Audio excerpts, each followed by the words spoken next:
추경호 의원은 오전 질의에서 권 후보자의 지난 선거 운동을 문제 삼으면서 무속에 대해서 공부한 적이 있거나 신기가 있냐 이렇게 묻던데요.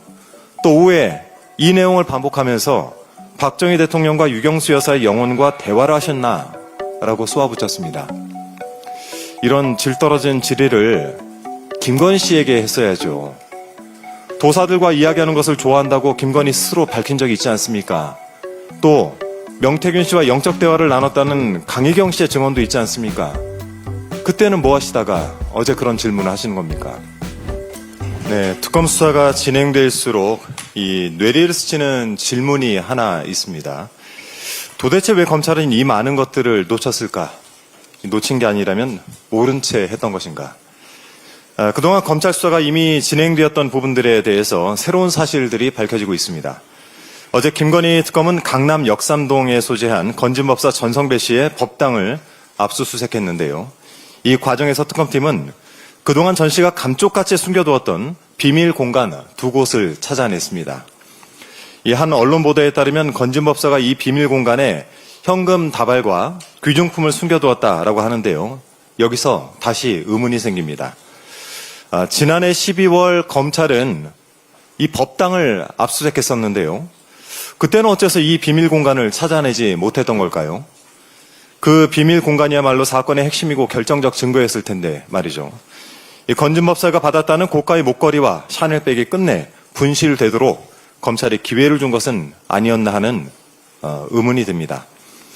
검찰이 놓친 것은 그 비밀스러운 공간뿐만이 아니었습니다. 공천 개입 의혹 사건에 관련해 수사선상에 오른 김영선 전 의원의 자동차와 휴대전화를 확보하지 못했습니다. 그리고 명태균 씨 처남 자택의 장롱에 숨긴 황금폰도 발견하지 못했습니다. 이상하죠? 민주 진영을 탈탈 털 때는 이 머리카락 한 올도 놓칠 것 같지 않던 검찰이 김건희 씨와 관련된 사건에만 왜 이렇게 허술한지 모르겠습니다.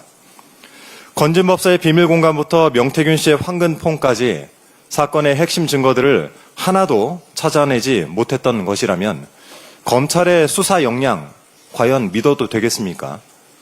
그게 아니라면 검찰이 사건을 축소 내지 은폐를 했다고 의심을 해봐야 되지 않겠습니까?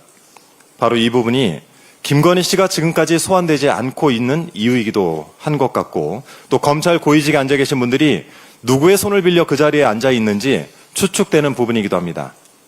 이쯤 됐으면 검찰에게 수사권이 과연 필요한지 냉정하게 판단을 해봐야 될 것 같습니다. 검찰에게 묻겠습니다. 윤석열 정권 3년간 과연 여러분 뭘 했습니까? 제가 보기에는 검찰은 그저 윤석열, 김건희가 붙들고 쓰기 좋은 적당히 무딘 칼이었던 것 같습니다. 윤석열, 김건희 부부는 검찰이란 칼을 쥐고 사방팔방 겁박을 서슴지 않았고 또 이들에게 붙들린 검찰은 마치 한 몸처럼 광란의 칼춤을 추었던 것이 아닌가 싶습니다. 특검 수사가 진전되면서 의혹의 실체는 선명해지고 검찰개혁의 당위성도 높아지고 있습니다. 이래서 특검을 거부했구나 싶습니다. 오늘 인사청문회를 앞둔 정성호 법무부 장관 후보자는 검찰개혁의 방향성과 관련해서 국민적 공감대가 형성됐다라고 입장을 밝히면서 개혁의 의지를 밝힌 바가 있습니다. 더불어민주당은 국민이 열망하는 검찰개혁의 실행과 완수를 위해서 국민주권정부와 긴밀하게 협력해 나가겠습니다. 인사청문회 이야기가 나온 김에 짧게 좀 덧붙이겠습니다. 이번 주 내내 인사청문회가 예정돼 있는데요. 일부 야당 의원들의 행태가 가관이어서 좀 짚고 넘어가겠습니다. 안규배 국방부 장관 후보자의 군 복무 기간을 두고 이 허무맹랑한 제보를 입에 담은 성일종 국방위원장 이야기를 좀 드리겠습니다. 안규배 후보자가 단기 사병으로 복무할 당시 복무 기간은 14개월이었는데 병적 기록부에는 이보다 8개월이 더 긴 22개월로 기록되어 있다라고 하죠. 이 안 후보자의 해명에 따르면 억울한 행정착오였던 것 같습니다.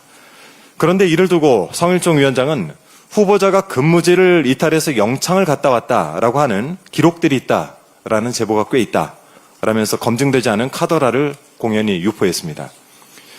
이게 국무총리 인사청문회 당시에 주진우 의원이 창작했던 장롱현금 6억 원과 다를 게 뭐겠습니까? 제가 알기로 성일종 위원장께서도 이 갖은 소문의 주인공이시던데 그런 이야기가 사실관계와는 다름없이 상관없이 또 퍼져나가면 괜찮으시겠습니까? 특히 권오을 국가보훈부 장관 후보자에 대한 국민의힘 의원들의 행태는 정말 눈뜨고 보기가 어려웠습니다. 추경 의원은 오전 질의에서 권 후보자의 지난 선거 운동을 문제 삼으면서 무속에 대해서 공부한 적이 있거나 신기가 있냐 이렇게 묻던데요. 또 오후에 이 내용을 반복하면서 박정희 대통령과 유경수 여사의 영혼과 대화를 하셨나 라고 쏘아붙였습니다. 이런 질떨어진 질의를 김건희 씨에게 했어야죠. 도사들과 이야기하는 것을 좋아한다고 김건희 스스로 밝힌 적이 있지 않습니까? 또 명태균 씨와 영적 대화를 나눴다는 강희경 씨의 증언도 있지 않습니까? 그때는 뭐 하시다가 어제 그런 질문을 하시는 겁니까? 이양수 의원은 권오을 후보자가 당적을 이리저리 옮겼다면서 꿀 빠는 인생이라고까지 표현을 하던데요. 여러분께서 하는 것은 인사검증이 아니라 그저 조롱에 불과합니다. 한 여론조사 기관의 7월 정기 여론조사에서 국민의힘 지지율은 17.5%를 기록했습니다. 역대 최저 수준이죠. 당은 내홍에 빠졌고 내란엔 책임을 지지 않으니 국민도 당원도 등을 돌리는 겁니다. 국민의힘이 모든 후보자에 대해 청문보고서 채택보류 방침을 세웠다고 들었습니다. 아직 인사청문회 시작도 안 한 후보자까지 발목을 잡아서 이 수치스러운 당 지지율을 극복하려는 전략이 과연 먹히겠습니까? 정신들 차리시고 어떻게 해야 국민의 신뢰, 아니 최소한 당원의 신뢰라도 되찾을 수 있을지 아주 처절하게 고민을 해야 되지 않겠습니까?